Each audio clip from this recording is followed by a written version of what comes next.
Hello. Today's how-to demonstration is going to show you how to use a list object here on the screen as a means of collecting data and then processing information based on that data. In order to take and build our list, we need to have an action event or a selection of data to put in there. So we're going to take and use the double-click method on our browse. So I'm going to select a record. Well, actually, I'm going to clear my list first, even though it appears to be clear. I'm going to double select a record, and it writes in that record.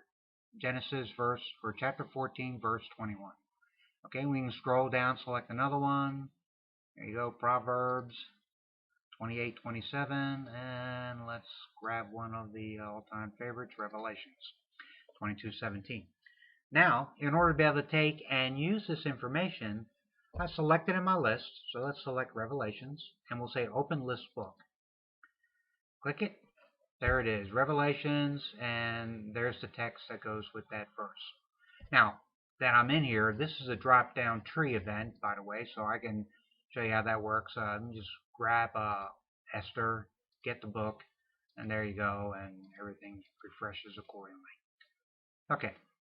Now, so our object was built off of this table here, but now let's say that list object needs to reflect data from another table. Well, what we've done is we've pointed to a table in our database called Notes. So we're going to take and click that right now, Build Notes. There you go. My list has changed with records from the Notes database. So now let's take and open one of those. Same button. Pops up a different form, and there's the value. So that's pretty simple and an easy way to take and control your data by using a single object on the screen and setting variables that change what the object does. Now let's take a look at how that worked. I'm going to go into design mode. First, on the double click of the row in order to select records, what I've done, and if you saw the earlier video about record selection, some of these variables are in there, but we added a new variable, VNCV.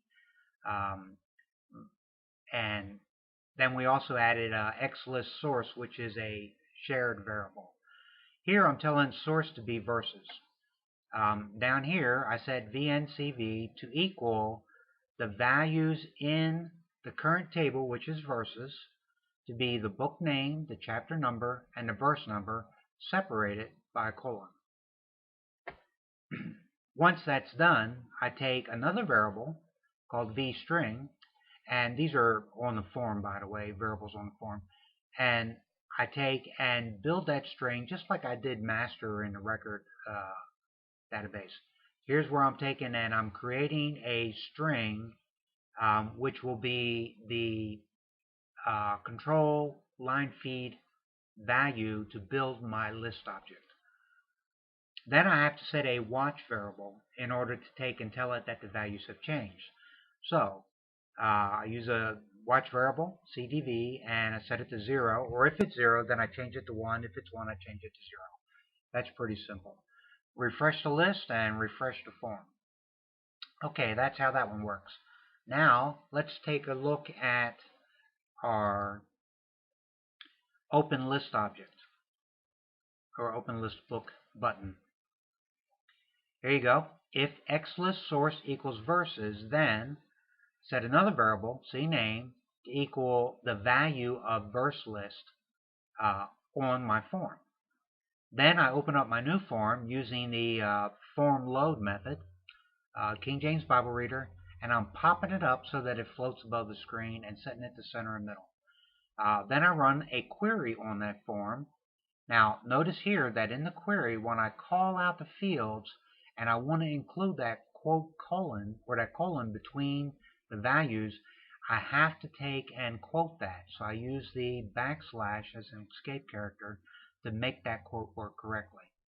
And that equals my variable that I set it to, vCname, or cname. All right.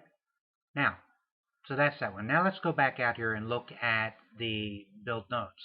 Here, the button is a trigger event. So I'm going to look at the code on it.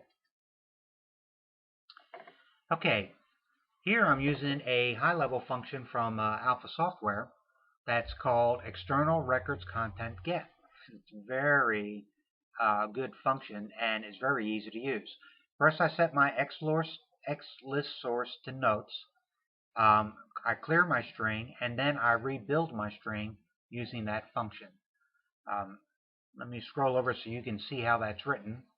You name your table. You build your string accordingly. Now here I'm putting in a space, so I'm just putting hyphens to take and create an actual space between the values. And then I take and set a order here for my list. Once my list is made, vString, then once again I set my watch variable. If it's 0, set it to 1. If it's 1, set it to 0, and then refresh. That's basically everything to make those three objects happen. We'll go back over here to button 3, and here is the form load using the same method for the quick note form. Pop it up center middle, and then I set the CNAME variable to equal the same thing, the value in list, just as it does up here, and then drop it in using the same type formula to pull the record set that I want. Once that's done, since I'm doing a form pop-up, you have to do a form close, because the close on the forms that pop up actually just hide the forms. They don't actually close it.